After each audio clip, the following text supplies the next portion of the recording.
What is going on, Internet? My name's James Cooper and you're watching Relative Motion, the channel all about teaching you the best means of getting you wherever you need to go. And this is Season 2 of Relative Motion, where we're taking a look at some of the smallest tent campers in the world, and more specifically, pop-up tent campers under 2,000 pounds. And this is Episode 5, where we're taking a look at the Livin Lite 6.0, which is personally one of my favorite, and is really one of the best small campers on this list, and is packed with features for its size. However, unfortunately, these are no longer made, so they can be a little hard to find. But in this video, I'm going to run through all the cool features this trailer has to offer, and we'll see if it's worthwhile for your needs, and if you want to track one down. So let's jump into the video. Since you left me here, so come home. Why won't you reappear? Things that I said came out totally wrong. Can't speak of the truth when it's tainted. I fell into a big black hole. As I was saying, unfortunately Livin Lite is now out of business, which is really unfortunate because these guys really made great trailers. Probably the biggest reason for these trailers' popularity is they're really well built and would probably say on average have more features than similar trailers, especially for its weight. These trailers tend to be pretty lightweight, again like I said, for what they have inside. Because of how good these trailers are, I think they've kind of developed a cult following, and they actually hold their value pretty well. As you can see to other similar trailers, this one's much more expensive, but like I said, these are really well made. So the Livin Lite 6.0 is a pretty interesting floor plan that includes a couch, a table, a bed, which is pretty amazing considering the size of this trailer. Livin Lite also makes a different trailer called the Livin Lite 5.0 that actually has an L-shaped dinette instead of a couch and has a similar weight. So keep that in mind throughout this video, and if instead of a couch that one sounds more interesting, or if you just find that one instead of this one, I think they're both great options. As far as I can tell though, the only difference is having an L-shaped dinette versus a couch. There's really not a whole lot of trailers this size, and besides this Livin Lite 6.0 and the other 5.0 like I mentioned, and the Coleman, Colorado, there really are no other trailers that are far enough behind 1,000 pounds that I would tow them with a small compact car, and that's what I think these trailers kind of excel at, because most compact cars can only tow around 1,000 pounds, and the type of car I'm talking about is a Mini Cooper or a Smart 4.2, because these are well enough under 1,000 pounds that you could easily tow in the mountains and put gear in these and still be within the capabilities of your vehicle. I guess before I get into all the features, I'm going to get the bad news out of the way with the one thing I think this is missing, which is unfortunate, but could probably easily be put on, are some electric brakes for this trailer, since I think the use of it is definitely for a compact car. Compact cars are pretty small, relatively speaking, for towing this size load. So just like with the motorcycles I mentioned before, because of the relative weight between the trailer and the vehicle, I think it would be a wise idea to have electric brakes on here, just to give you a little more control, since the brakes on a Mini Cooper are going to be pretty tiny. So with that out of the way, let's start into the features. First off, this has a really nice stone guard on the front, and then also it has an all aluminum frame, which is one of the major features I think that helps keep this trailer so light. And honestly, it's pretty hard to think of any other trailer in existence that has this. Under the frame, there's also a spare tire, which is definitely a nice feature to just be included. Also on the outside, there's a small table. This table's great for cooking outside. However, it's worth noting, like a lot of these features on this trailer, I'm not sure they're all standard.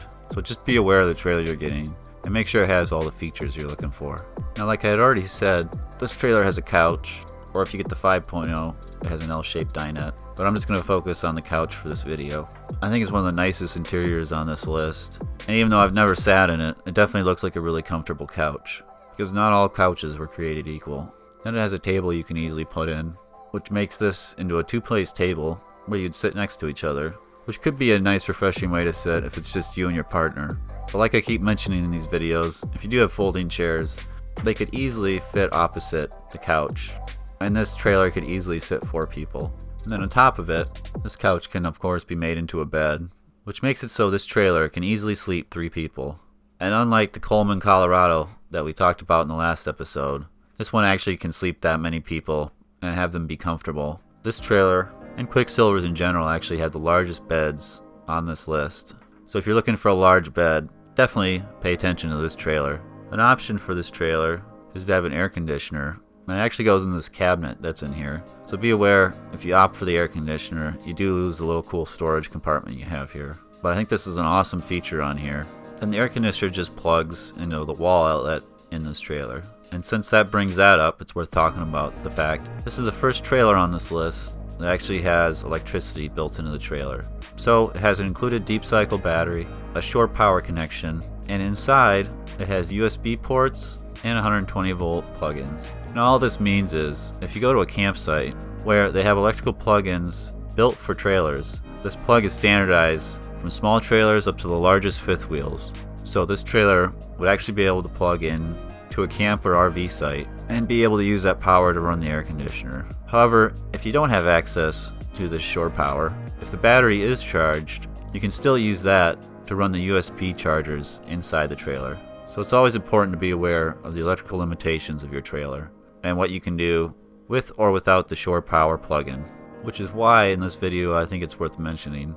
Even though it's an option to get air conditioner brackets on some of the trailers I mentioned earlier in this, like the Timeout or the Leisure Lite, is the fact that neither of those trailers have electrical power, and I've never really experimented with trying to run an air conditioner like that. But I think it would be pretty difficult to hook an air conditioner up at a trailer park. The biggest reason it's hard to hook these air conditioners up on these small trailers is if you don't have a shore power connection like this trailer has. That RV park has to have just a regular 120 volt outlet wherever you park to use that air conditioner, and that's not really a standard feature among RV parks. But these shore power connections, whether it's 30 or 50 amps, is a very standard feature that trailer parks or an RV park would have. The difference between a 30 and 50 amp is just generally the size of the trailer. So obviously, this trailer being so small, they opted for the 30 amp connection. Some of these trailers even have a solar hookup right into the trailer, if that happens to be a feature you're looking for on these. So this is the last trailer on this list. They're going to have these unfolding slide outs like all these trailers have, with legs to keep the whole thing up.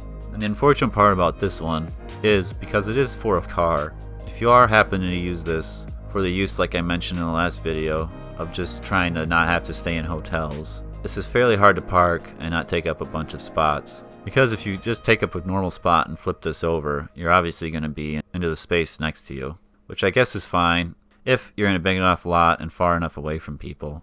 But if you're not, really the only way to park this thing is to park the trailer in a parking spot, flip it over, and take up 2 spots then, and then park your car parallel to the trailer, so now you just take up 3 spots. But if you're not trying to fit this into parking spots, this is really not going to be an issue. But I think it's just something to be aware of. However, if you are going to use this to live out of instead of a hotel, even though this does come equipped with electrical power now, it's still lacking a lot of amenities. So you'd still probably need a cassette toilet, a stove. I mean, if you have the air conditioner and you want a heater as well, a heater is not an option in this trailer, which is due to the fact that this trailer still is not equipped with propane. So if you want a heater, you're going to have to use a space heater. But if you are going to use a space heater, you have to have carbon monoxide detectors in your trailer with you. So if you're interested in any of these items, for this trailer, or maybe even a trailer you have, they're all linked in the description below. And if you use those links, it's a huge help to this channel for creating videos. So to wrap up this video, I'm just going to flash some of the stats on the screen. And feel free to pause the video if you want to take a deeper look at any of the stats. So I really hope you can see now why I really like these Livin Lite trailers, and hope you think they're as cool as I do. And if you want to see some other trailers like this, or other sorts of awesome vehicles, be sure to click the subscribe button below so you won't miss any of the upcoming videos. Like the next episode in this season, we're going to go back to Coleman campers, even though the next video is going to be called the Coleman Taos. I'm going to lump some other Coleman trailers into there, just because they made so many, especially of this style. And these are going to be great lightweight trailers for cars that are more non-compact, like the ones I was talking about in this video. So those Coleman campers are going to be more geared to regular sized cars, like a Toyota Camry or a Honda Civic, versus this trailer is more for compact cars, like I mentioned in this video. So stay tuned for that. And also, if you want to check out another season I just started on Relative Motion on hydrobatic submarines. So check that out, of course, if that sounds interesting as well. And until next time, my name's James Cooper, and you've been watching Relative Motion.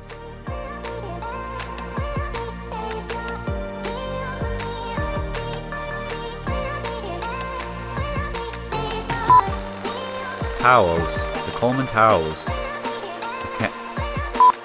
Even though the next video is going to be called the Coleman towels. Coleman towels.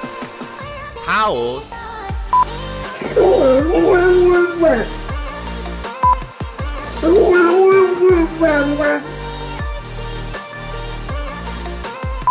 Clip that. Be sure